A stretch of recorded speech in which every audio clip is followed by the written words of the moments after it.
नाथूराम गोडसे भारत के इतिहास का सबसे बड़ा कंट्रोवर्शियल कैरेक्टर, जिसके बारे में आज कोई बात नहीं करना चाहता। आज हम उसी के बारे में बात करेंगे। अगर किसी गांधीवादी को सच विचलित करता है तो वीडियो छोड़कर अभी चला जाए। आइए वीडियो को शुरू करते हैं।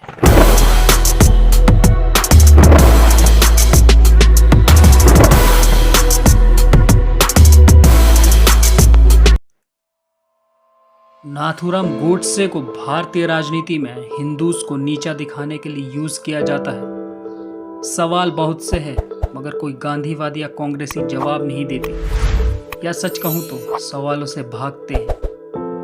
गोडसे ने गांधी को आखिर क्यों मारा? गांधी को बचाया जा सकता था, मगर नेहरू सरकार ने गांधी को क्यों नहीं बचाया? एक वक्त पर जो गोडसे गांधी को अपना आइडल मानता था, आखिर ऐसा क्या हुआ जो उसे बंदूक उठानी पड़ी? सामान्य से परिवार में जन्मा गोडसे, जिसके माता पिता ने उसका नाम प्यार से रामचंद्र रखा, नाक में नथ पहनने के कारण उसका नाम नाथूराम पड़ा। नाथूराम पढ़ाई में उतना अच्छा नहीं था, मगर उसे कविता लिखना और साहित्य में विशेष रुचि थी। हिंदू धर्म की तरफ उसका झुकाव बचपन से ही था, क्योंकि वो चित्पावन ब्राह्मण के परिवार में जन्मा था। चित्पावनों का इतिहास इस देश में काफ़ी गौरवशाली रहा है। पेशवा बाजीराव, वीर सावरकर, बाल गंगाधर तिलक, ये सभी चित्पावन ब्राह्मण थे। चित्पावन ब्राह्मणों का आज़ादी की लड़ाई में काफ़ी महत्वपूर्ण योगदान रहा।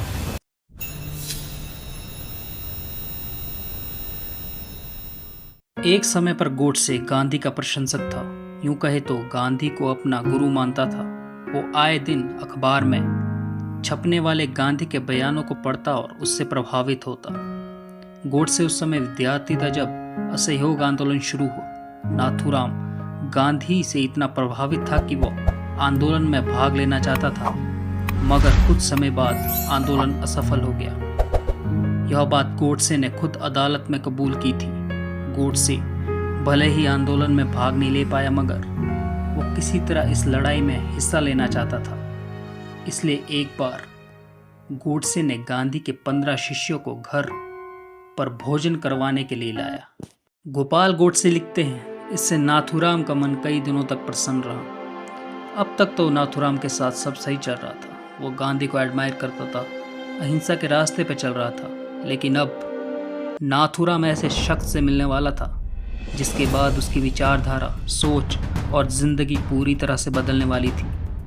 उस शख्स ने कभी अपने भाषण में कहा था, जो भी मेरे करीब आएगा उसे आग में झुलसना होगा। उस शख्स का नाम था वीर विनायक दामोदर सावरकर।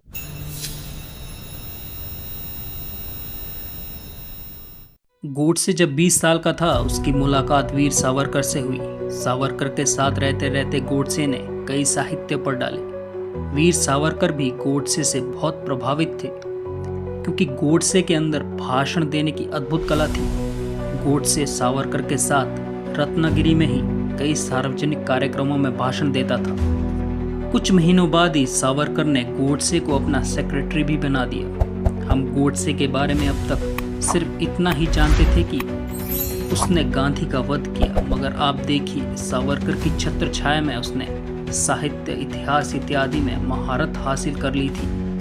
गोडसे अपने बयान में कहता है, पर्याप्त पढ़ने और सोचने के पश्चात मुझे ऐसा लगने लगा कि देशभक्त होने के नाते मेरा पहला कर्तव्य हिंदुत्व और हिंदू जनता की सेवा करना होगा, क्योंकि 30 करोड़ हिंदुओं की स्वतंत्रता और उनके अधिकारों की रक्षा करना संपूर्ण संसार के 5वें भाग की भलाई करना है।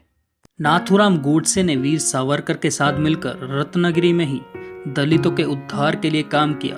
उन्होंने मंदिरों में दलितों के प्रवेश के लिए सफलतापूर्वक मुहिम चलाई और 1931 में पतित पावन मंदिर की स्थापना भी की। मुझे समझ नहीं आता, गांधी ने तो हरिजनों के लिए कुछ नहीं किया, मगर जिस नाथूराम गोडसे ने दलितों के उद्धार के लिए कार्य की, हिंदुओं को एकजुट करवाने में सहयोग किया, आज उसे ही हम हत्यारा और आतंकवादी कहते हैं। गोडसे 25 वर्ष की उम्र में आरएसएस में शामिल हुआ और आजीवन ब्रह्मचर्य रहने की भी कसम खाई।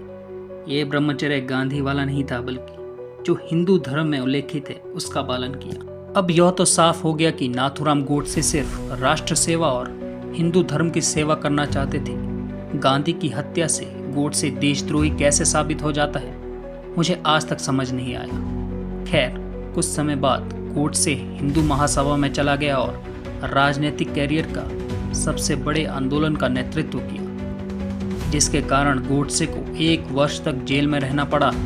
यहीं से गोडसे की बेरुखी गांधी के प्रति शुरू हुई। इस आंदोलन की रूपरेखा हैदराबाद में तैयार हुई, जब वहां का निजाम हिंदुओं का शोषण कर रहा था और मुस्लिम अपीजमेंट चरम पर थी। ऐसे में आर्य समाज और हिंदू महासभा ने साथ मिलकर हैदराबाद के निजाम के खिलाफ आंदोलन छेड़ दिया। लेकिन बीच में ही कांग्रेस ने गांधी के दबाव में आकर आंदोलन को बीच में ही छोड़ दिया। गौर करने वाली बात इसमें यह है कि हिंदू महासभा के जत्थे का नेतृत्व नाथूराम गोडसे कर रहे थे। गांधी ने उस समय हैदराबाद के तत्कालीन प्रधानमंत्री हैदरी को कई पत्र लिखे, जिसमें कांग्रेसी कार्यकर्ताओं को जेल से रिहा करने के लिए याचनाएं की गई थी। गोडसे के मन में इस बात का गुस्सा था कि गांधी ने हिंदू महासभा और आर्य समाज के कार्यकर्ताओं के विषय में कुछ भी नहीं कहा, न कोई चिंता जताई। भले ही गोडसे 1 साल बाद रिहा हुआ, मगर यह उसके राजनीतिक जीवन का सबसे बड़ा सफल आंदोलन था, जिसके आगे हैदराबाद के निजाम तक को झुकना पड़ा था। इतना बड़ा सफल आंदोलन और इतिहास में कहीं जिक्र नहीं। इस आंदोलन के बाद हिंदुओं को भी समान अधिकार मिले।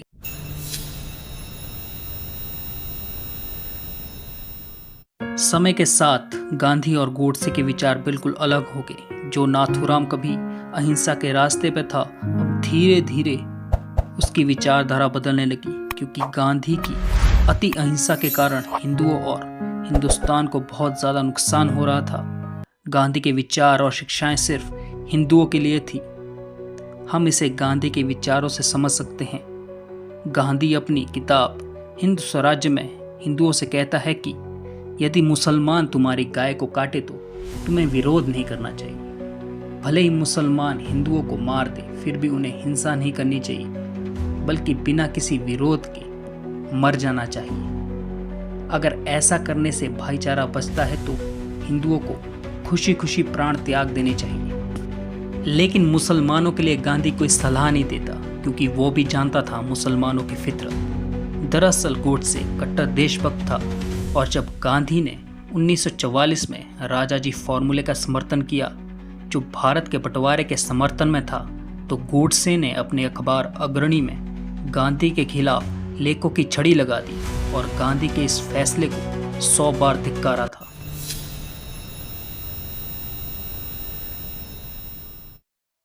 गोडसे ने गांधी को क्यों मारा, इसका जवाब खुद गोडसे अदालत में देता है। गोडसे अपने बयान में साफ करता है कि उसने गांधी को किन किन कारणों से मारा।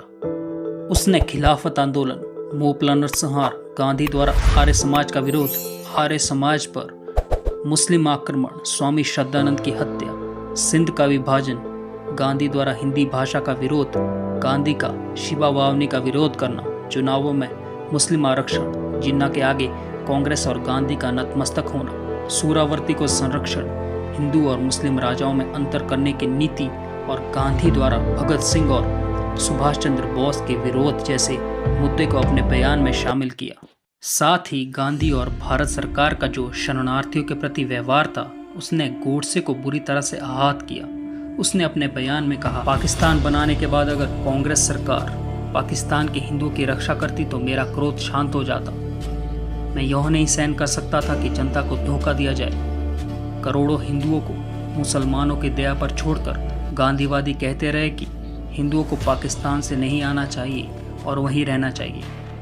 इस प्रकार हिंदू मुसलमानों के चंगुल में फंस गए और विकट विपत्तियों के शिकार हुए। जब मुझे इन घटनाओं की याद आती है तो मैं कांप उठता हूँ। रोज हजारों हिंदुओं का नरसंहार होता रहा। हिंदू स्त्रियों को नग्न करके उनके जुलूस निकाले गए और उन्हें पशुओं की तरह बेचा गया। 40 मील लंबा हिंदू शरणार्थियों का जत्था हिंदुस्तान की ओर आ रहा था और हमारी सरकार विमानों से उन पर रोटियां फेंककर सोच रही थी कि उसने समस्या का हल निकाल लिया है।